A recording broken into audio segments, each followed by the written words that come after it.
Well, Lucy, thank you so much for being here with me on the Entrepreneurial Success Podcast. I'm really looking forward to this episode because it's a little bit different than the usual. And I mean that in a good way, not in a bad way, but I mean specifically based on your niche and what it is that you're doing.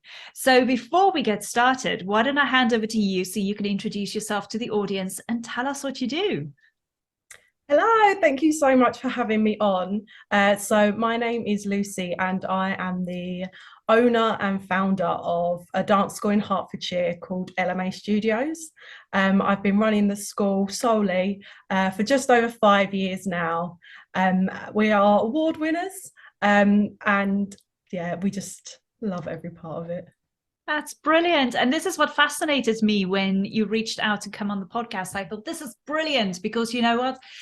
At the end of the day, even though you're a dance school, you're still offering a service. You're still a business owner.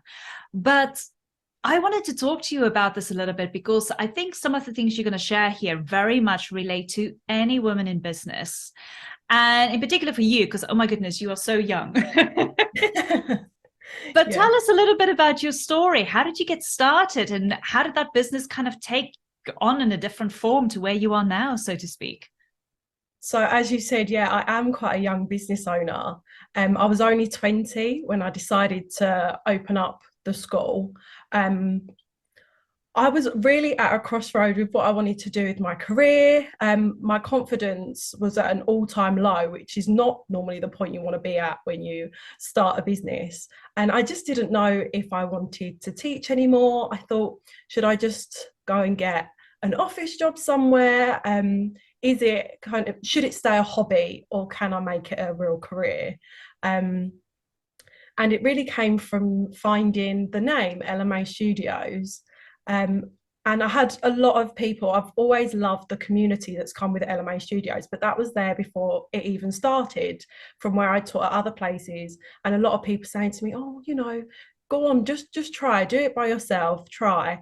And we did. We opened just one evening a week, and now I am 25, 5 years later, and we run 5 days a week now. Yeah. That is incredible. And it's just, this is why I love hearing your story because it's so heartwarming. Most people think that they can only start a business later on in life, but it's so good to see so many young people now, especially these days, oh, come on, let's face it, technology makes everything so much easier. But in your particular case, it's very physical what it is that you're offering as a service. And having that business starting at the age of 20, hats off to you, okay? That is really incredible to hear. So congratulations. Thank you. Yeah, I know. So the average person that starts their own business is around 27. But when you're looking at in women, women normally start their businesses so much later in life, at around their mid-30s. So to start it young, like I did, I think you've got so much time. Your career is such a big part of your life. If you want to do it, why not take that risk? You can always go backwards again. You can always look for another job if it doesn't work out, anything like that. So why not try it? I didn't have that mindset when I started, really, but now 5 years down the line, definitely have that mindset for young people wanting to start a business. Yeah, that's brilliant. So tell me a little bit then about the highs and the lows that you've gone through over the last 5 years. I mean, obviously, let's face it, I think there are quite a few. But what are the ones that really stand out for you? For me, success in business is different, I think, in the style of business that I have compared to others, in that I have frequent customers that come to me every week. So the highs for me are creating the community that we have. It's kind of like if you have a cafe or like a bookshop or something like that, where you have regular customers that are coming in all the time and you build relationships with them and things like that. One of the biggest parts of it for me, especially with teaching children, in seeing their confidence grow and them succeed and achieve things in dance and outside of dance, that they really put their heart and soul into, building relationships with their families, seeing them achieve things they really didn't think possible.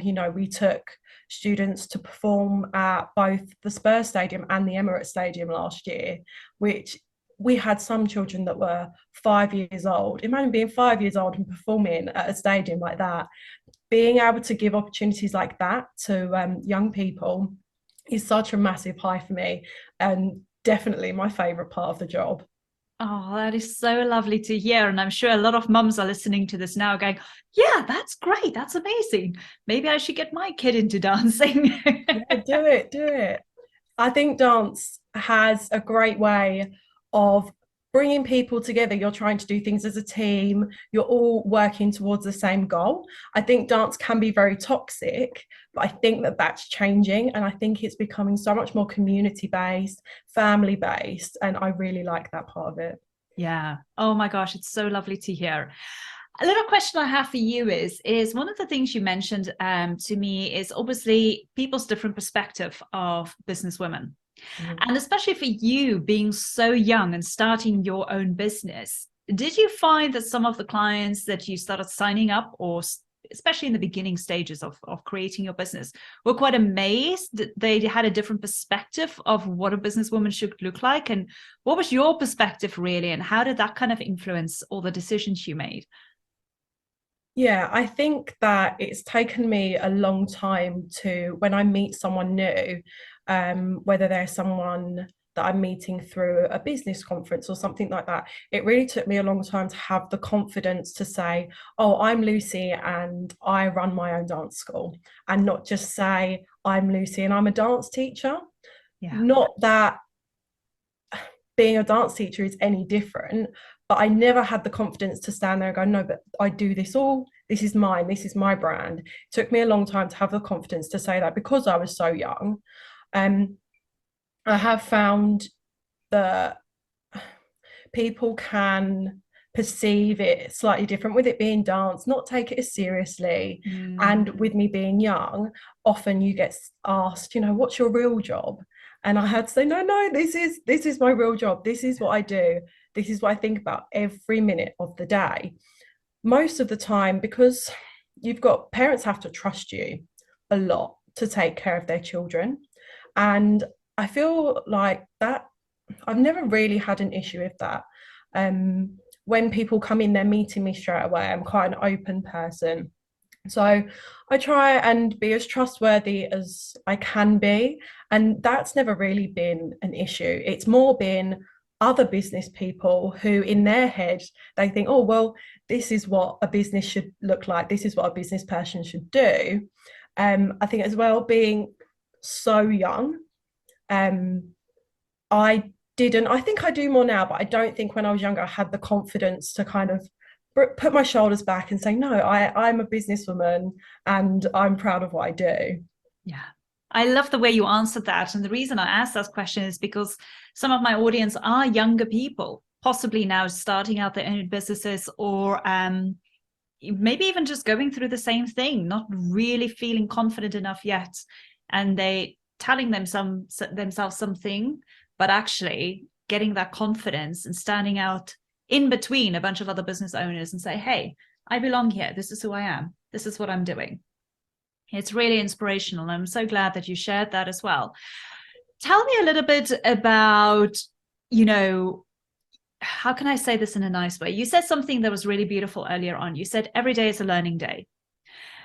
How did you come up with that? And what made you just kind of go like, hey, every day is a learning day. This is something that I should focus on. Yeah, so for me, it really started at college.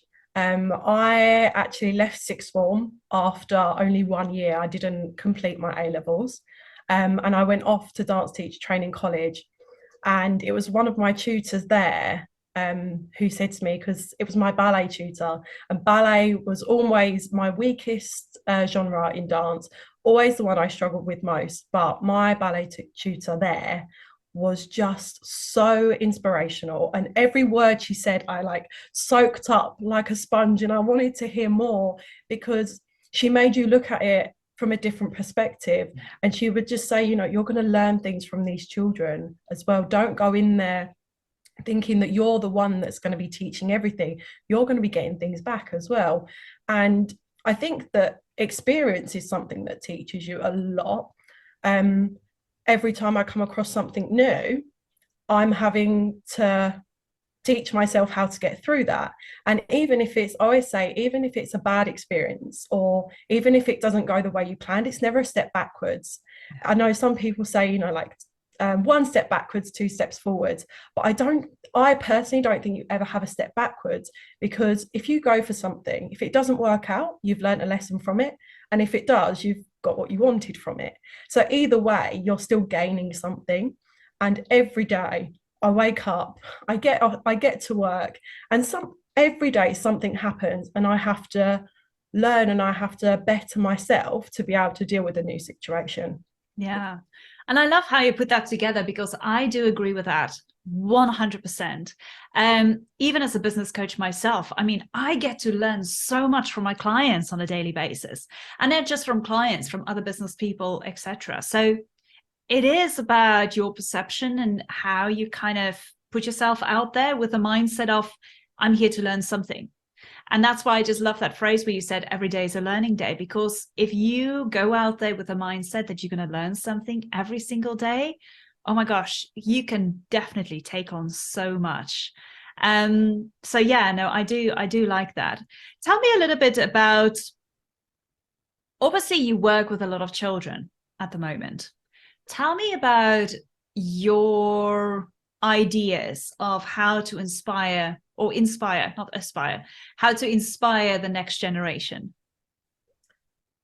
I think that being someone that had no idea where they were going to end up with what started so small, um, and being okay with it not being perfect.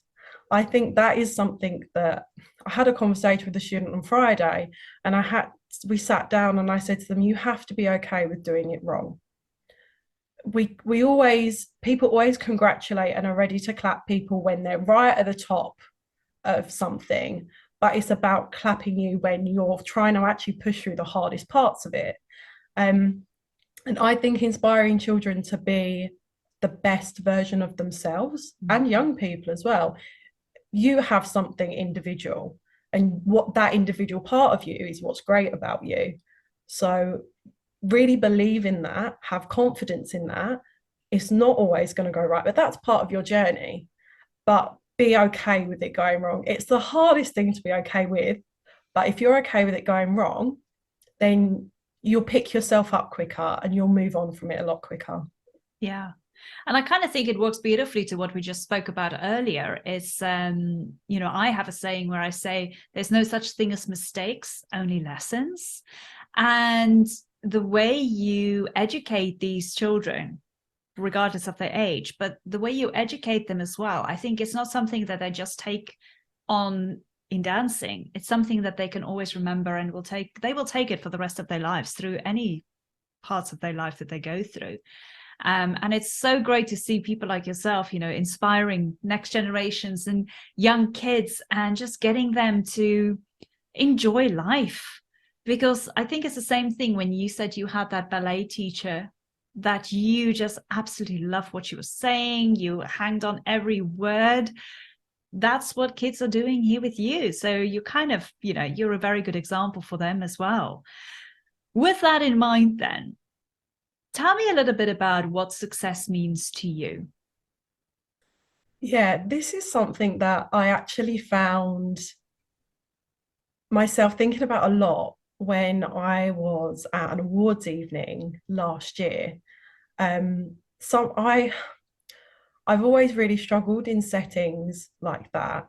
I think because I perceive myself as a young business person, and I think, oh, am I good enough to be here and things like that. And but I'd made it to the final of this awards, and the whole evening, you know, everyone's going around there talking to each other. And I took my fiance with me, because everyone takes their colleagues or their business partners, and I don't have one. So he gets to come along with me to all of these events that we go to. And he does help me with a lot of behind the scenes things, even like holding signs up and things like that. But every male businessman in that room went up to my partner first and asked him what his business was and why he was there that evening. It was only the women in the room that assumed that it could be me that owned the business and that it was me that was the reason we were there. And then we were sat there and we were talking about success, and everyone asked what you do and what you're doing with your business. And I found it really interesting listening to the different types of business, because it was just a generalized small business. It wasn't specific to children, it wasn't specific to dance or anything like that. And listening to what everyone deemed their success to be.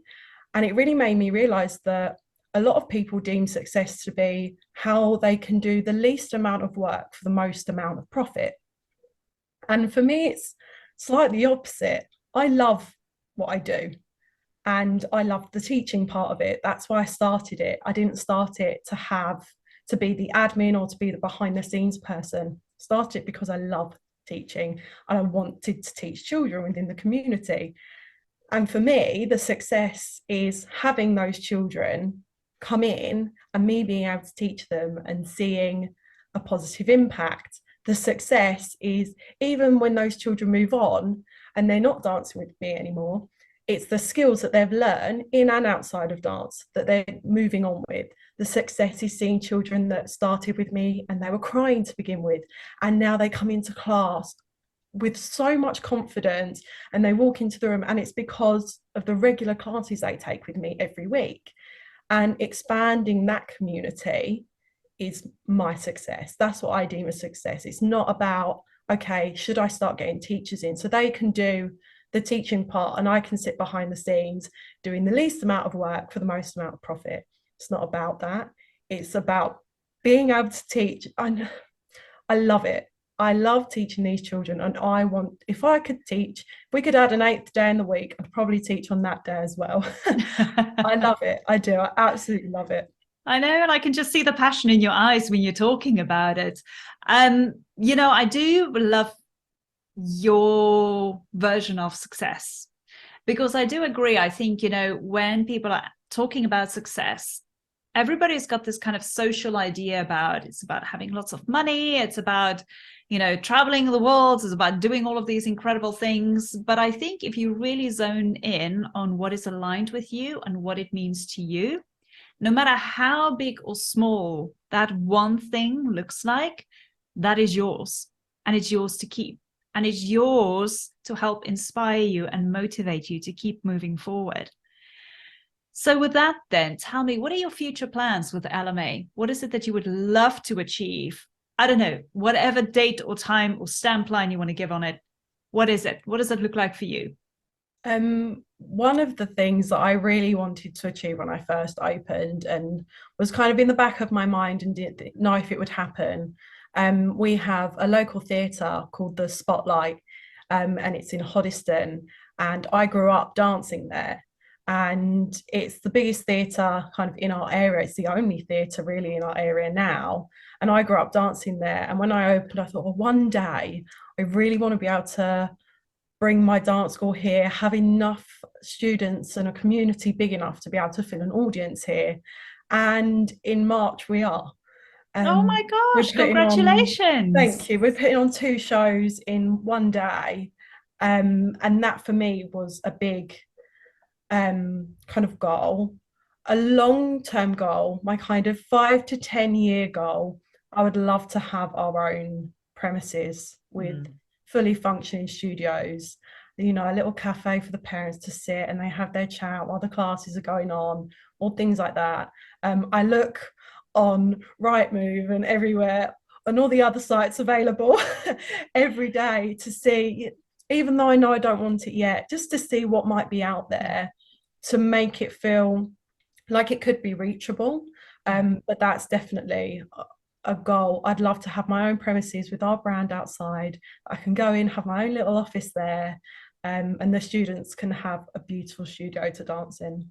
Oh, that's incredible. And you know what? You're manifesting it. That's the thing. Yeah. Keep looking, keep searching, keep putting the right energy vibes out there. You're manifesting it. And I promise you, you'll be even surprising yourself at one point. It's going to happen quicker than you expect. But I mean, oh my gosh, you already achieved one of your big goals and one of your big dreams. So well done. Oh my gosh. So that's happening in March, did you say? Yeah, so our tickets actually go on sale on our website tomorrow. We need to try and sell over 600 tickets because these children and these dancers deserve a brilliant audience to cheer and clap and all things like that. Um, so yeah, Oh my I'm really gosh. excited. Oh, well, you know what? For anybody who's here listening and watching this now, and you would love maybe to take your child to a show and to inspire them about dancing, or you just want to go and have a great time with a couple of girlfriends or with your family, I'm going to put the details here in the show notes as well. So if you're interested in buying a ticket, or if you're in that area and you want to gift it to somebody else, by all means, go and check it out. Anything to support somebody like Lucy, who's really doing an amazing job and really inspiring a younger generation. So let's do it. Let's get those tickets sold. Yes, let's do it. Now, Lucy, one last question I have for you is, if there's one thing in life, let's say it could happen tomorrow, what is the one thing you would love to happen tomorrow for you or your business? See, this is going to sound really silly. Nothing. I honestly, I had this conversation with my fiance over Christmas where I said that I think Christmas is a time where people reflect a lot, especially Yeah. over the new year. And I said, I really feel like I've become the adult that I wanted to be when I was younger. And I think that I'm exactly where I need to be in this moment. I don't think that there's anything more that I could have pushed myself to achieve at this time. I'm really grateful for everything that I've achieved with my business so far. And I think where it's at right now is where it should be and where it needs to be. And I don't think I want to change any part of it. I don't think that I could ask for anything else with it Mm, right now. yeah. So humbling to hear you say that. And like I said earlier on, I really take my hat off to you because I find that, you're very mature for your age. But Thank then you. again, even with that said, your maturity has grown through your experience and through what you've taught yourself and from what you've learned from your students and from other people. So, yeah, it's inspiring to hear. And I just love having this discussion with you because I know so many people are going to find it inspiring as well. Now, before we wrap up with everything, tell us a little bit more about those people who are in your area who'd like to come and check out the studios, maybe bring their children along to see if that's something that might intrigue them. You've got free trial sessions for everybody. Tell us a little bit about how that works. Yes, so any budding dancers out there wanting to try a class, all of our classes that we run weekly, you can come and try for free that fit within your age. So we run classes term time, Monday through till Saturday. And that can all be booked through our website. All you have to do is enter a couple of details about yourself, and then it's all free. You come along, you'll meet me. I do every single part of the business. So whenever you contact us, whenever you come to the class, it'll always be me standing at the door welcoming you in. And you can find out all about our classes. Your dancer gets to come in and have a go, see how they get on with things, and then you're given all the information you need to go from there. Amazing. Oh, I love it. And for those of you listening, the details for Lucy's website will be obviously in the show notes. And then you can also go and follow her on Facebook and on Instagram. Get in touch with her if you have any more questions. But then what we'll do in addition as well is make sure that that link to selling tickets for that show in March is also available in the show notes. So, anything to support a small business owner, but also somebody who's so inspirational and motivational for a young audience. Why not? Let's go and help Lucy out. Lucy, oh my gosh, thank you so, so much for being here. I just loved hearing your story. It was so inspirational, if anything else. And like I said, your dreams and your goals, you're going to make it happen even sooner than you think. So well done and congratulations again. But keep going. You're doing all the right things. And yeah, I'd love to be in touch with you again very soon to see how things are going. No, thank you so much. It's been so lovely to talk about you. And you never know, we might have inspired another young person out there to begin their own little business as well. Yep. It's been really great to chat with you. I've really That, enjoyed it. Thank you. no, absolutely. I loved it. And like I said, you know, inspirational, motivational, whatever that might be for the audience listening to this now, I'm sure somebody's going to pick up the right vibe and just know that they got to keep going just like you did. So thank you again, and we'll be in touch. Thank you.